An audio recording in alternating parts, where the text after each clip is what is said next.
Perkenalkan, nama saya Edwin Dwi Artanto, NIM 20200012047 dari Prodi Teknik Industri B.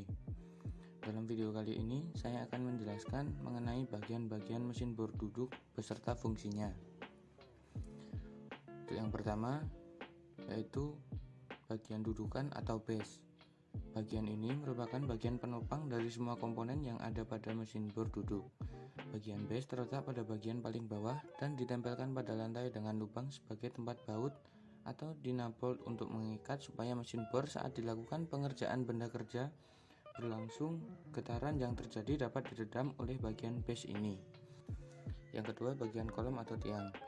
Bagian kolom ini memiliki bentuk silinder memanjang serta vertikal ke atas, dengan fungsi sebagai penyangga komponen mesin bor duduk yang lain untuk terangkai sempurna menjalankan proses pengerjaan pengeboran.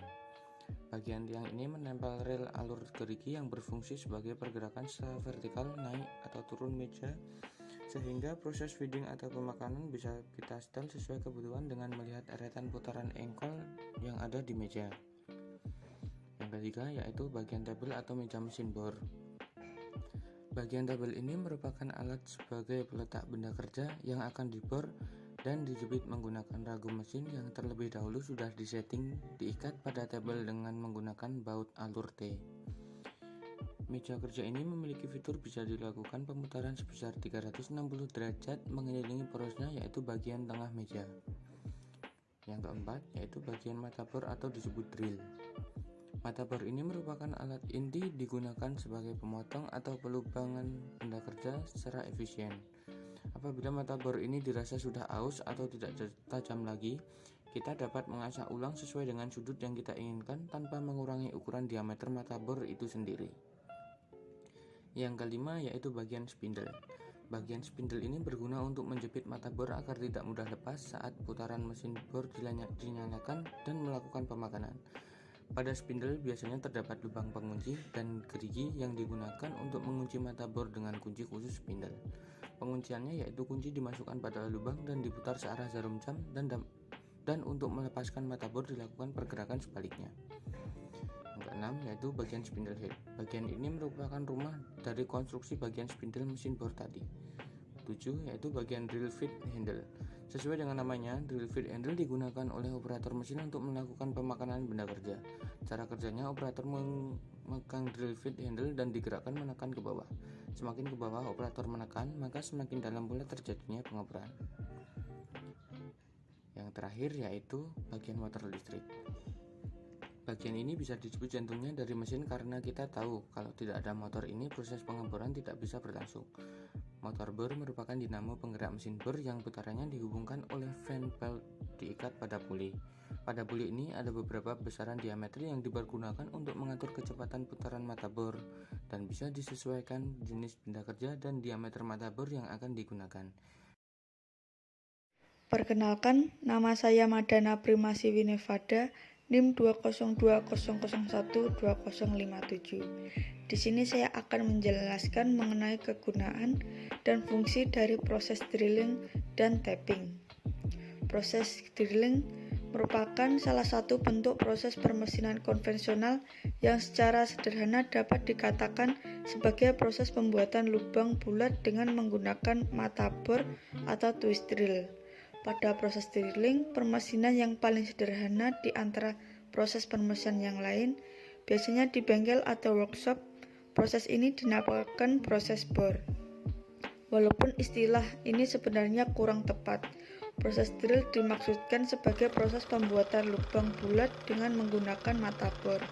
Sedangkan proses bor adalah proses meluaskan atau memperbesar lubang yang biasanya dilakukan dengan batang bor, yang tidak hanya dilakukan pada mesin drill tetapi juga dengan mesin bubut, mesin fresh, atau mesin bor. Proses drill digunakan untuk pembuatan lubang bulat. Pembuatan lubang dengan bor spiral di dalam benda kerja yang kecil merupakan suatu proses pengikisan dengan daya penyerpihan yang besar.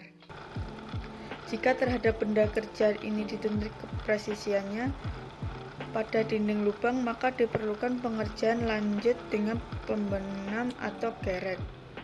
Manfaat Selanjutnya atau fungsinya adalah digunakan untuk membuat lubang senter pada bagian ujung permukaan benda yang sedang dikerjakan. Selanjutnya, proses tapping adalah proses membuat ulir pada benda yang telah dilakukan drilling terlebih dahulu atau proses pembuatan lubang dengan diameter tertentu. Fungsi utama tapping yaitu sebagai alat pembuat ulir, memperbaiki ulir yang rusak, atau memperbesar lubang ulir. Fungsi lainnya yaitu yang pertama untuk mendapatkan ketepatan ukuran yang akurat, yang kedua untuk mendapatkan keseragaman ukuran. Berikut beberapa aspek ekonomi dari proses tapping, yaitu mengurangi ongkos produksi dengan memperpendek waktu proses. Yang kedua, putaran tapping dapat bergerak secara kontinu. Yang ketiga, mengurangi waktu pemeriksaan pada alat ukur. Dan yang terakhir, meniadakan kesalahan pengerjaan atau reject.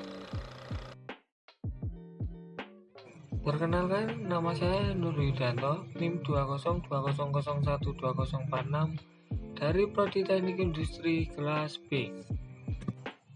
Di sini saya akan menjelaskan tentang karakteristik pengerjaan mesin berduduk.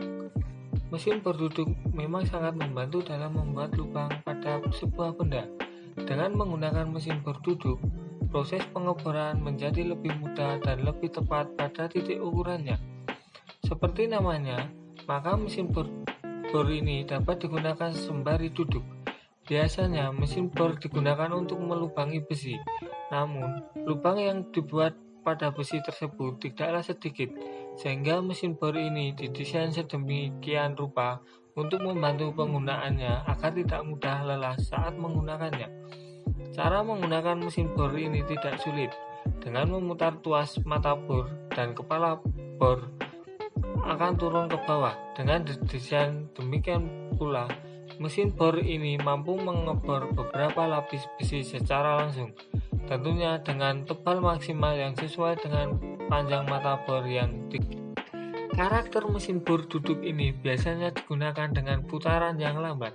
Meski begitu, kecepatan dapat diatur melalui plating di bagian atasnya. Di samping itu, ia juga memiliki ukuran yang beragam seperti mesin bor tangan. Ukuran mesin bor duduk mulai dari yang terkecil 13 mm, 16 mm sampai yang terbesar yaitu 25 mm. Cara pengoperasian pengerjaan dengan mesin bor duduk yaitu: yang pertama, colokan kabel power mesin bor duduk ke sumber listrik yang tersedia. Yang kedua yaitu pasang mata bor sesuai ukuran yang diinginkan pada cuk kepala bor. Gunakan kunci cuk untuk membuka dan mengencangkan mata bor. Yang ketiga yaitu atur ketinggian meja geser agar mata bor dapat menjangkau ke dalam benda kerja dengan cara mengendurkan tuas pengaturan ketinggian meja. Setelah meja geser berada di posisi yang tepat, kencangkan kembali tuasnya. Yang keempat yaitu tempatkan benda kerja yang telah diberi tanda titik pengeboran pada meja geser. Kemudian kunci benda kerja agar tidak terlepas ketika proses pengeboran berlangsung.